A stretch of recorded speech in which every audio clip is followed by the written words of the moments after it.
예수님은 혼인집에 간 주인과 그를 기다리는 종의 비유를 오늘 말씀하고 계십니다. 종은 혼인잔치가 언제 끝날지 그리고 주인이 언제 돌아올지 알 수 없습니다.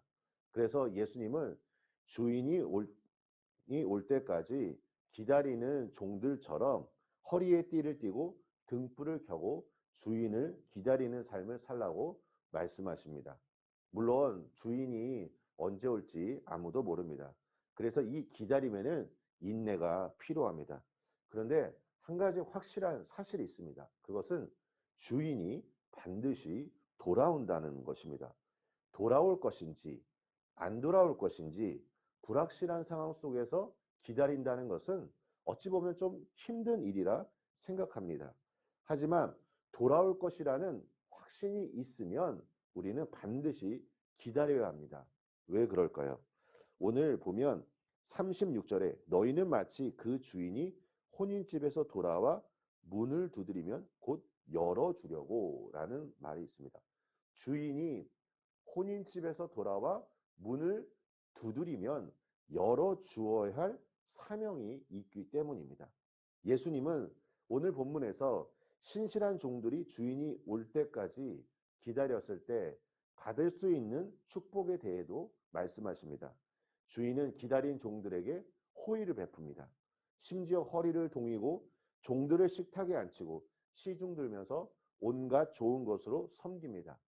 또한 예수님은 계속해서 언제 올지 모르는 도둑에 대한 비유를 말씀하시면서 항상 깨어 있어야 함을 강조하고 계십니다. 도둑은 예고하지 않습니다. 이처럼 하나님의 심판 또한 언제 임할지 우리는 알 수 없습니다. 오늘 본문의 주제는 깨어서 준비하고 있으라입니다. 그렇다면 깨어서 준비한다는 말은 어떤 의미일까요? 이것은 단지 잠들지 않고 기다리며 라는 의미는 아닐 것입니다. 보다 더 큰 이상의 의미가 있습니다. 그것은 종은 기다리면서 주인의 뜻을 알고 기억하며 자신에게 맡긴 임무를 충실하게 수행해야 한다는 것입니다. 예수님은 신실하지 못한 자들에 대한 말씀도 하십니다. 그들은 집주인이 오는 것에 대해 전혀 관심을 기울이지 않습니다. 집주인이 돌아오려면 오랜 시간이 걸릴 것이라 생각하기 때문에 그들은 맡은 일에도 소리하고 다른 종들을 때리고 먹고 마시며 술에 취해 있었습니다. 그래서 46절에 말씀하시기를 생각하지 않은 날 알지 못하는 시각에 그 종의 주인이 이르러 어미 때리고 신실하지 아니한 자의 받는 벌에 처하리니라고 말씀합니다. 종은 자신이 해야 할 의무를 다하지 않으면 결국 주인이 오는 그 날에 그에 상응하는 형벌을 받게 될 것입니다.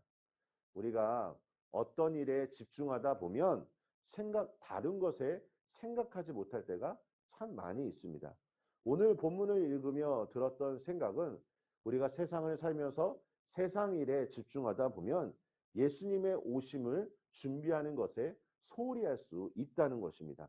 사랑하는 성도 여러분, 마지막 때를 생각한다는 것은 오늘을 어떻게 살아야 하는지 우리에게 알게 해줍니다.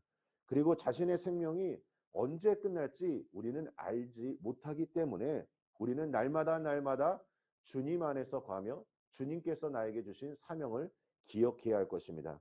예수님은 약속하신 것처럼 반드시 다시 오실 것입니다.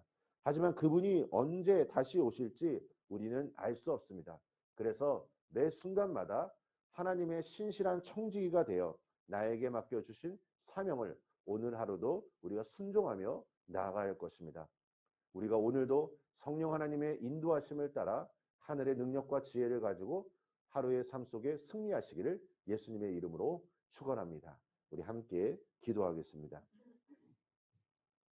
은혜가 풍성하신 하나님, 하나님 주인이 언제 올지 알 수 없지만 주인이 반드시 돌아올 것이라는 확신이 있기에 종은 기다리며 그 맡겨진 사명을 온전히 감당해야 할 것입니다. 주님, 우리가 다시 오실 예수 그리스도를 믿음으로 바라보며 그리고 우리 안에 주어진 하나님의 사명 온전히 감당할 수 있도록 주님 축복하여 주시옵소서. 날마다 날마다 나의 힘과 능력이 아닌 주님이 주시는 능력과 주님과 함께 동행하며 주님께서 원하시는 뜻을 이루는 우리 모든 성도님들의 삶이 될 수 있도록 축복하여 주시옵소서. 예수님의 이름으로 기도합니다. 아멘.